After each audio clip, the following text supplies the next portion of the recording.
Welcome to another episode of Take 47 podcast. And today I have all the way from Supreme Court rulings on lots of cases that the Trump admin has presented, and many other people have presented.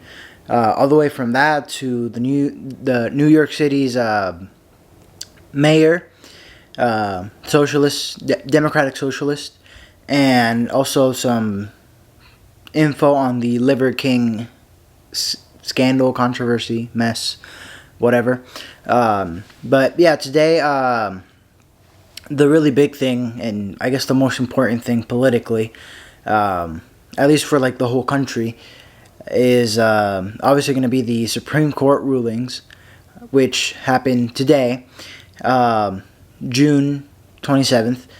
And this was several cases where the Supreme Court ruled, really all of them were in favor of the Trump admin.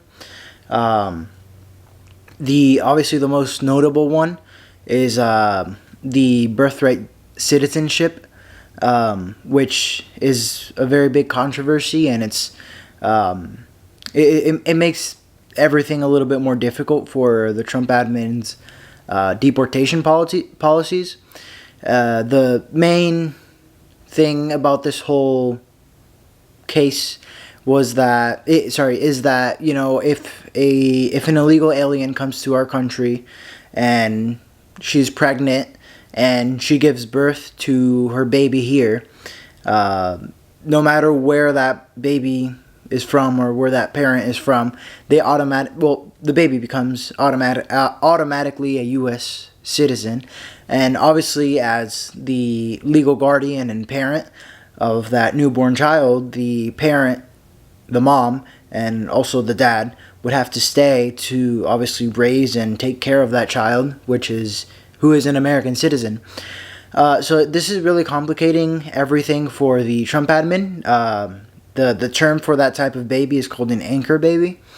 And it's really complicates everything for the Trump admin because it makes it harder to deport the parents who are illegally here, but because you can't just leave the 5-year-old child without its parents, because a child isn't able to survive by himself at that age, at least not the average child. And until he or she is 18 or even 21, he or she needs his or her parents, and it's obviously a very big thing. And obviously, as Tom Homan suggested, a great way to prevent splitting families would be to deport them all together. And while that sounds pretty easy, we can't actually just do that because the child is an American citizen, so that would be illegal to do that.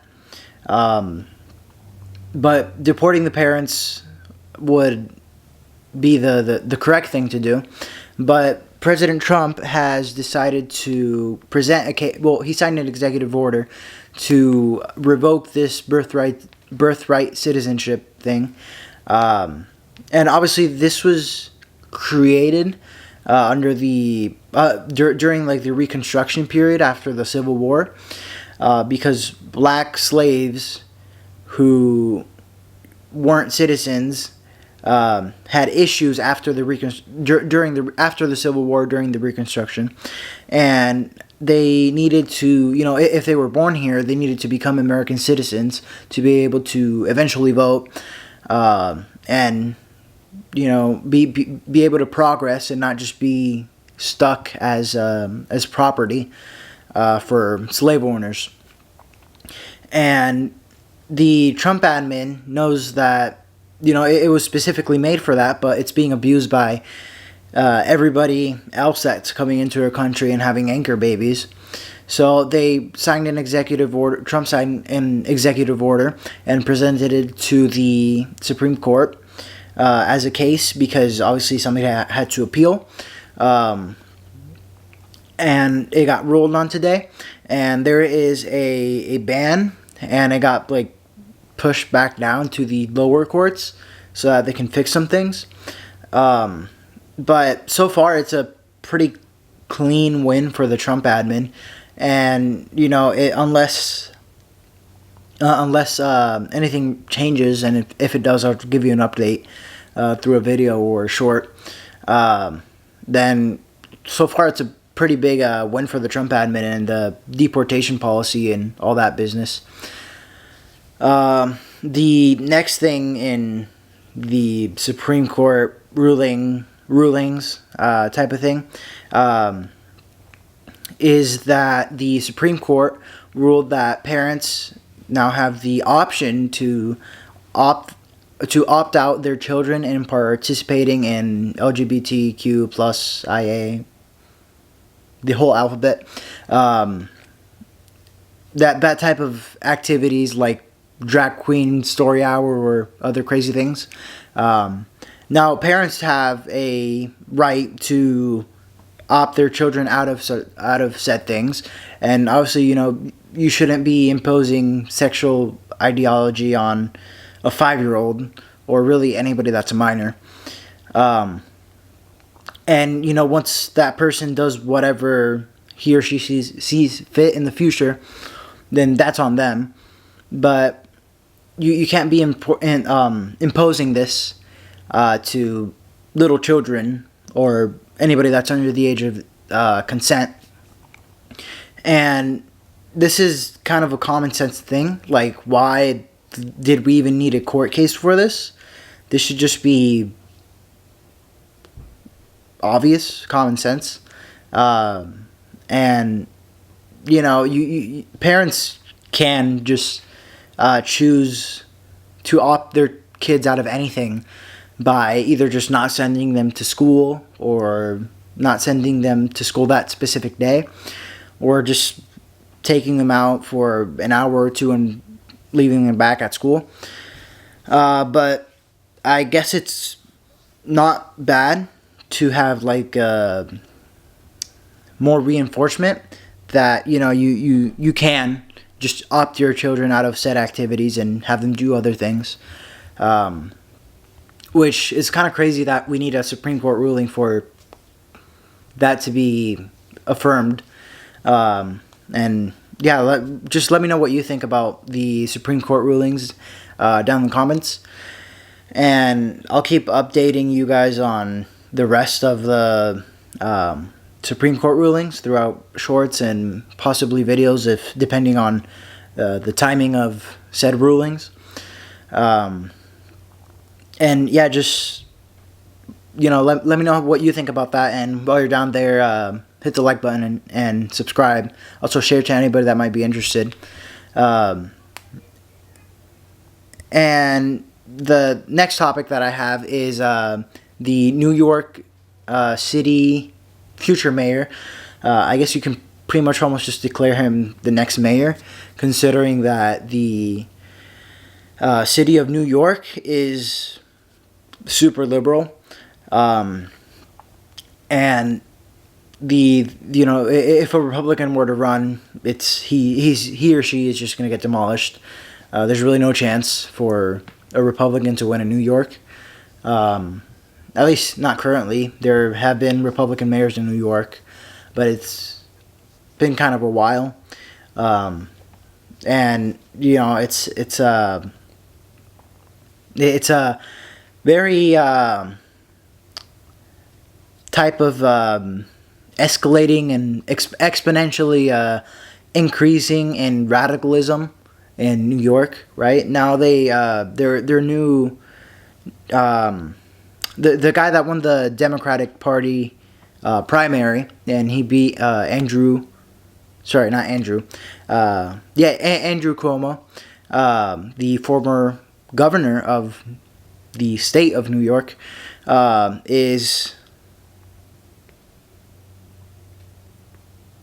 Mamdani, and his last name starts with a Z. I'm not even going to get to pronouncing that, but he's a Democratic socialist, and some of his policies are rent freezes on stabilized apartments, about 2.45 million units, free city buses, and universal free childcare. City-run grocery stores to reduce food prices. Affordable housing like linking, zoning reform, and public housing expansion.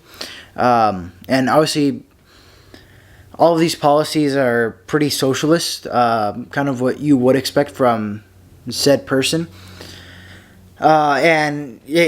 Some of these things, like some of the policies that I just read out, point out the craziness and like really like all that's going on in New York. Things have gotten so out of control that they need a socialist to kind of like calm everything down and control everything to mitigate the damage and really just like slow everything down because it's really getting out of hand. And the cost of living is insane, and specifically the New York City, obviously the one of the most famous cities in the world. Some would say, and I guess I would tend to agree with this, probably like 80% of the time, the most city in America, the most famous city in America, and obviously that's kind of debated with LA and San Francisco. But I personally would say it's the most famous and one of the most important for sure. But yeah, they now have elected a pretty terrible person to run their government. But anyway, these are pretty staple campaign promises for a socialist. And this guy also got endorsements from Bernie Sanders and AOC. So what can you expect from that? But yeah, the next topic is the Liver King. So he is a pretty famous influencer, if you want to call it. He is known for doing some pretty crazy things. Eating raw meat, eating certain parts of animals, and having some unusual workouts. And obviously, if you see like photos of this guy, he's pretty well, like physically, he's pretty jacked. And obviously, he gained a following online for obviously doing things that people are interested in. And he said that people could be like him in terms of like physicality, by kind of like doing what he does. And the main thing that he said was, it's all natural. He didn't use any performance enhancing drugs, any steroids, and it was just all natural protein, blessed with good testosterone levels, and it was just hard work and effort that got him there. But some time ago, some I believe orders or photos were leaked, where it was showing the steroids that were being delivered to his house, or the orders of the steroids. And this really hit him hard because he didn't really have anywhere to go, and he kind of had to face it. But quite recently, that was some time ago, but quite recently he got a Netflix documentary. And of course he's trying to do more things to get back in the public eye, considering that being exposed like that was pretty was a pretty big blow to his whole platform, and his following. And now he's doing some crazy publicity stunts and whatnot, and one of which is what I'm going to talk about now, where he got arrested because he was making some threats to specifically Joe Rogan, obviously the most famous podcaster in the whole world and the U.S. Obviously, he's had President Trump on, and thousands of, or really hundreds of other pretty important people. Some of them have been on there more than once, so that I didn't want to say thousands because I'm not 100% sure. But he's probably had like 1,000 people on his podcast, different people. Pretty important, he's had politicians and world champions and people who hold records and athletes and fighters and whatnot. And he's also had like Kash Patel, I believe Tulsi Gabbard. I'm not 100% sure about that one. But he's had some pretty big names on his podcast. And he was, obviously before the podcast, he was an actor and a fighter. And a host of a show. I forget what the name of it was, but it was like a decade or two ago. X Factor or something about doing, again, like crazy things. And yeah, he's a pretty famous guy in America and the whole world. And he got challenged by Liver King to a fight, and this was really just talk on Liver King's side because Joe Rogan never addressed him. And apparently this is all because Liver King was being talked about in not a good way by Joe Rogan.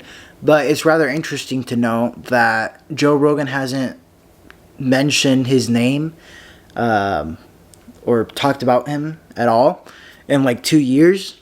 And, it's kind of like random to just come out now and start this whole feud to fight Joe Rogan, right? I really do believe it's a publicity stunt, or maybe he's really just lost his mind because of steroids. Some steroids can, make you go crazy up here. But I want to say that it's more of a publicity stunt, and he and his family traveled to the city where Joe Rogan lives because he apparently wanted to go and fight Joe Rogan. And I'm not going to get into who I would think would win because that doesn't really matter, and that's not what you're here for. But he got arrested at his hotel because he was making threats to kill Joe Rogan. In some videos, he's posted a few videos, I believe reels, and obviously they're supposed to be, at least most of them are pretty short. But he's posted like a 4-minute one and a 17-minute one, just talking about Joe Rogan, and he's even threatened to kill Joe Rogan. But yeah, he's really just talking lots of trash. And he decided to take some action and go over to the city where Rogan lives to challenge him to a fight. Obviously, I don't think Joe Rogan has addressed this yet. He probably will on the next episode of his podcast. And if he doesn't, then he'll probably just go on some news outlet and say something about that. But it's I personally really do think that it's a publicity stunt. And considering this guy's done some pretty crazy things, I really do not think that, I really don't doubt that he would do such a thing just for more publicity and to get back into the public eye, and obviously attract some new followers. And he's really going above and beyond to really just be on the public eye. And yeah, it's kind of crazy what some influencers and I guess celebrities, if you want to call them that, are like willing to get to just to have some more publicity, and it's really just temporal. But yeah, as of recording, I believe he is still in jail. At least that's what the latest report says. He is still in jail, and apparently the cameraman for Liver King, who was talking to Liver King's wife in the elevator as they were going down, said that this would probably be an in and out, like a 24 or 48 hour type of thing. And I mean, so far, it doesn't seem like it. And this is a Class B misdemeanor for making terroristic threats, and this could be up to like a maximum of 6 months. I really don't think that he will be given 6 months in jail. It'll probably just be a small fine or a medium-sized fine, but I really doubt any prolonged jail time will be given to him, which I guess is fine. It's not that big of a deal, and it's more of a clown just talking and kind of going crazy, so who cares. And the last topic I want to talk about is the U.S. and China trade deal, the newest one. It's really focused on like rare earth minerals and resources.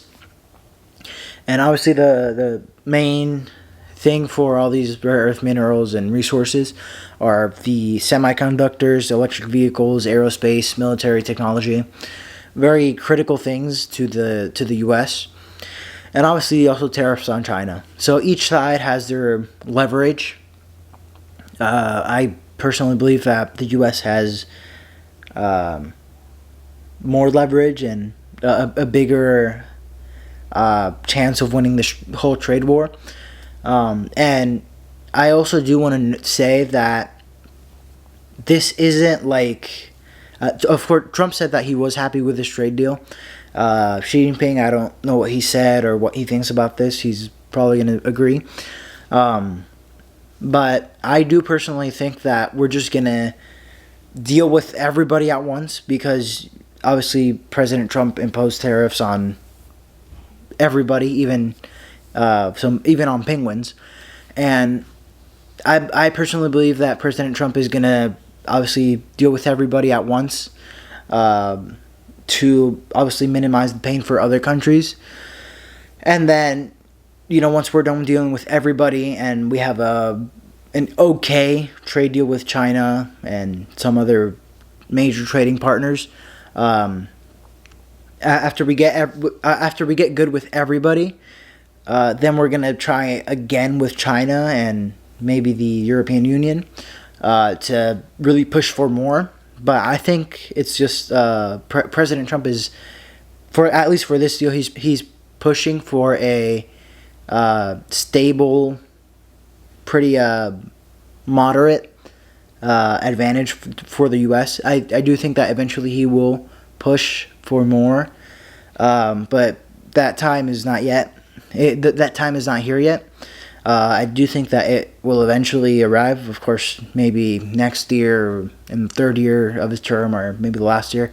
I really don't know. At least, like for the side of China, I know that the U.S. is greatly benefiting from this deal. Of course, China is getting the tariffs reduced, so the damage won't be that big. But I can't really speak for China. I know like what's happening in the U.S. because I live here. But I can't really advocate that much for China and say what's really going on. And it's also kind of hard to do this for China, considering that they do lie on some of their numbers.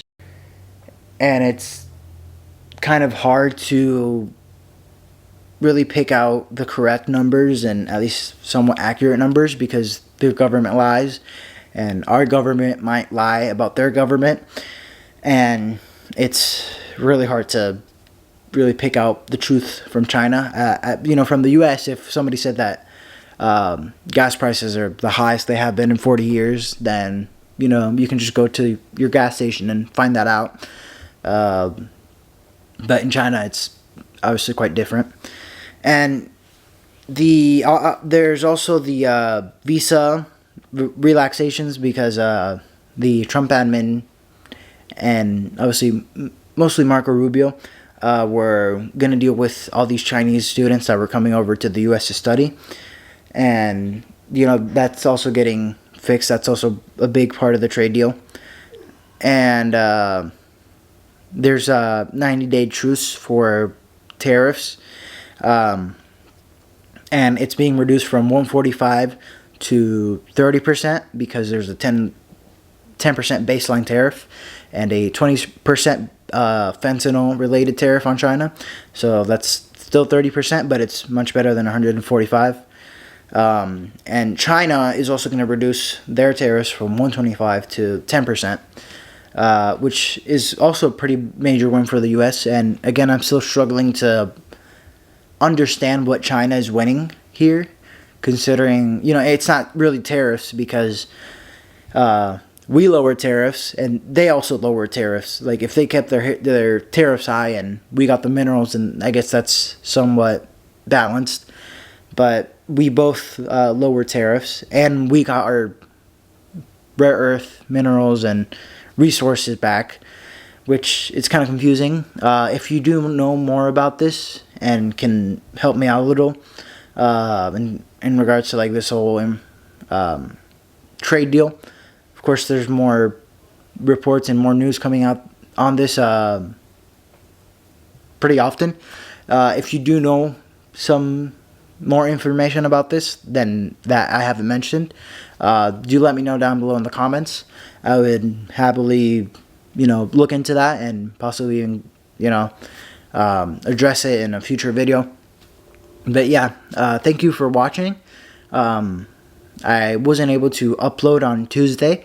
I was messing with some lights and trying to fix this whole setup, and of course now I'm standing and there's a shadow behind me. I'm still not done with the lights, but I had to record a video.